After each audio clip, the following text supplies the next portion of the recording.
Well, good afternoon, friends.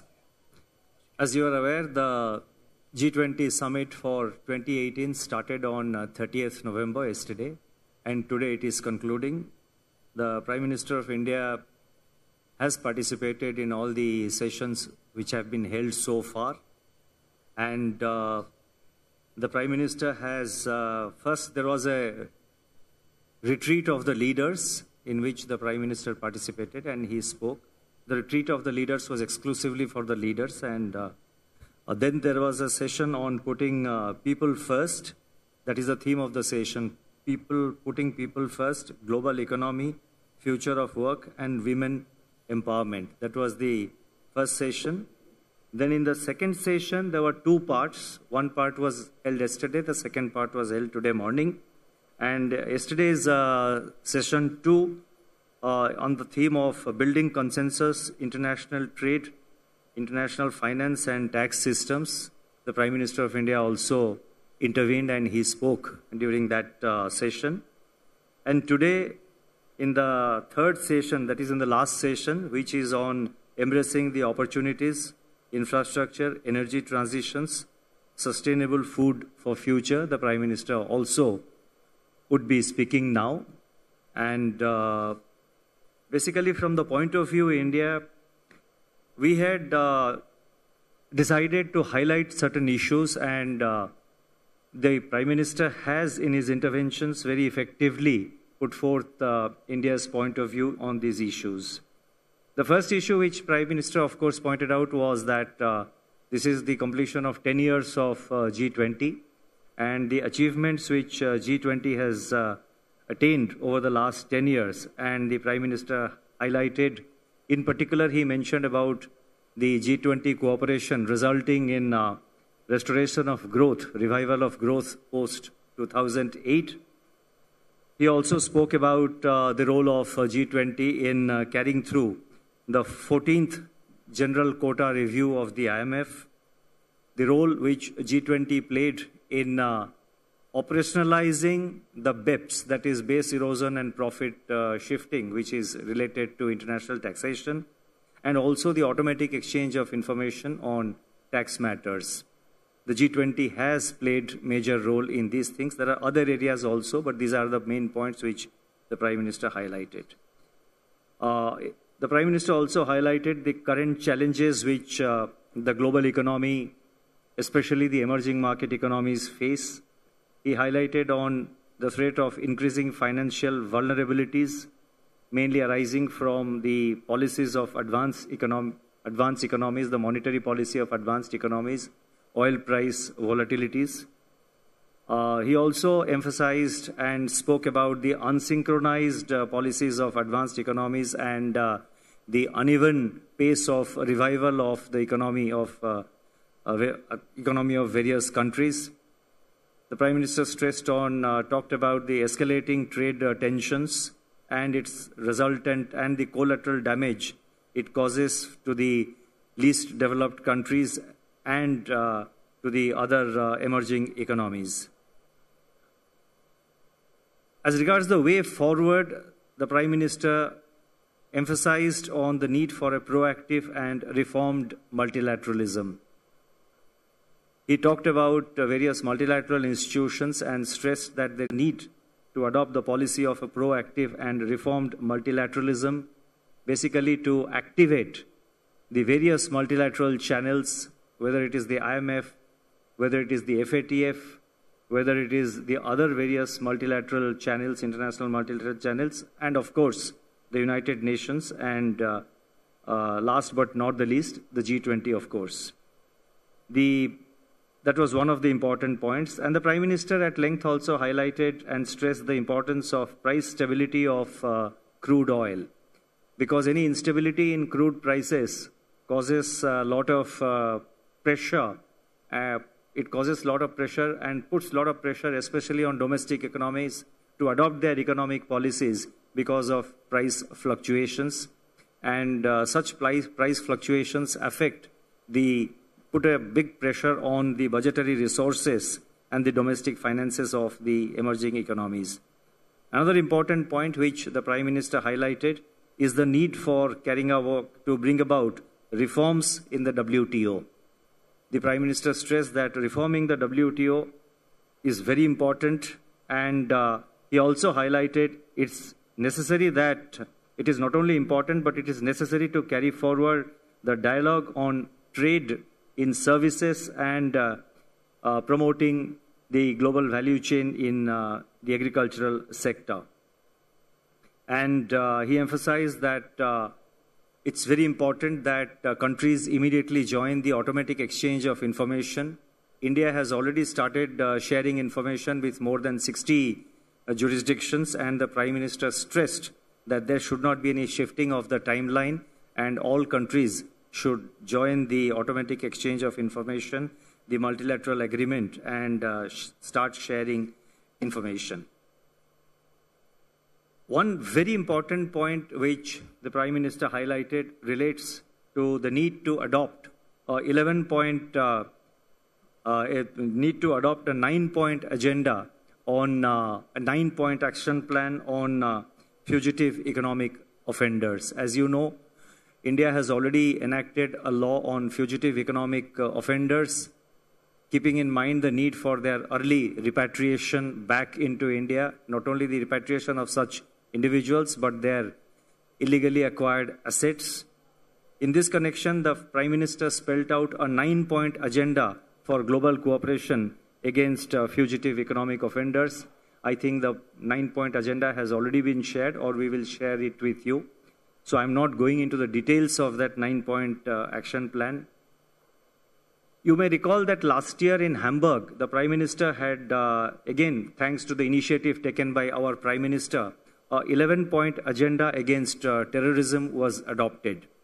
The Prime Minister stressed that it is time to fully implement and to fully operationalize the various aspects of the 11-point agenda against terrorism, which was issued last year as a part of the Hamburg Declaration as a standalone statement. With regard to the various development schemes under various themes, the Prime Minister spoke about our scheme of the robust and inclusive growth policies which India has been adopting and which India has adopted over the recent years. And he stressed on the various components of the policy of government today relating to Sabka Saath, Sabka Vikas.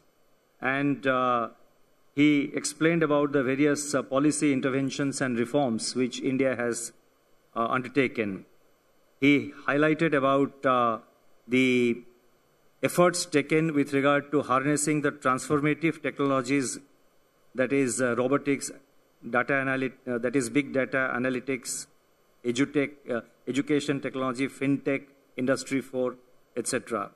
And he also talked about the need for democratization of technologies at the international level for global good. In fact, I must mention that the details which the Prime Minister gave about India's digital initiatives, the skilling programs, the reskilling programs, and the Indian initiative to share information with 60 jurisdictions with regard to automatic exchange of information, they were appreciated by several leaders during the deliberations. So I'll conclude by saying that there are broadly 3 themes in this year's G20. The first priority of the Argentine presidency was food for future. Then the next priority is infrastructure for development. And the third priority is future of work, especially in the light of robotics, artificial intelligence, and the challenges it poses in the employment market. So it was an opportunity for India to explain the kind of inclusive growth policies which India has adopted. And it was also an opportunity for India to stress the importance of international cooperation, multilateralism, the importance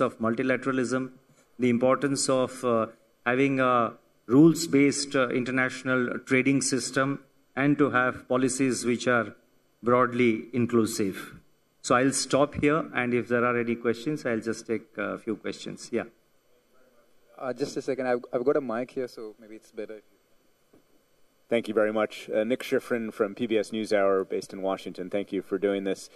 You mentioned a few things that have been some of the main debates within the Sherpa meetings and for the communique, multilateralism, rules-based order, and WTO reforms. This morning, diplomats seem to think that there was agreement on all those things. Can you just describe your latest session with the Sherpas, whether there has been agreement on trade, WTO, steel, climate, and migration? Thanks. You see, the conclusion of the G20 session, G20 meeting is at today. I think it's at about 2:15 or 2:30. And the draft, the resolution, the draft communique will be adopted by the leaders. So till the communique is adopted by the leaders, it will not be possible for me to spell out what is there in the report. I can only say what we have highlighted. We have highlighted issues like the importance for bringing about reforms in the WTO. We have stressed on the need to implement the Hamburg, the 11-point agenda against terrorism. The Prime Minister has highlighted and stressed on the importance of the 9-point action plan for to fight the problem of fugitive economic offenders. The Prime Minister also has highlighted, the initiative taken by India with regard to International Solar Alliance, and he has called upon all other parties which have not yet joined the International Solar Alliance to join that. The Prime Minister also talked about the global coalition which India is now working on, to have a global coalition on to form an international coalition on disaster-resilient infrastructure, and that is an initiative which is currently on the tape, it's on the anvil, and already some steps have been taken, and these are the things and which have been announced and which have been, sort of stressed by the Prime Minister in his interventions. And at our level, of course, these are part of negotiations. What will come finally in the communique is something which I think you will know once the communique is issued. Okay, but just to make sure, you negotiated for 12 hours, stopping at 6:30 this morning. You came back at 10:30. Were there any dramatic changes? Were there any objections at all? Well, I'll not go into, that staying late, but let me tell you that this is the 4th summit I am participating. And every year the summit, the negotiations go into late into nights. Not late into nights, but I think to early morning, early hours of the next day.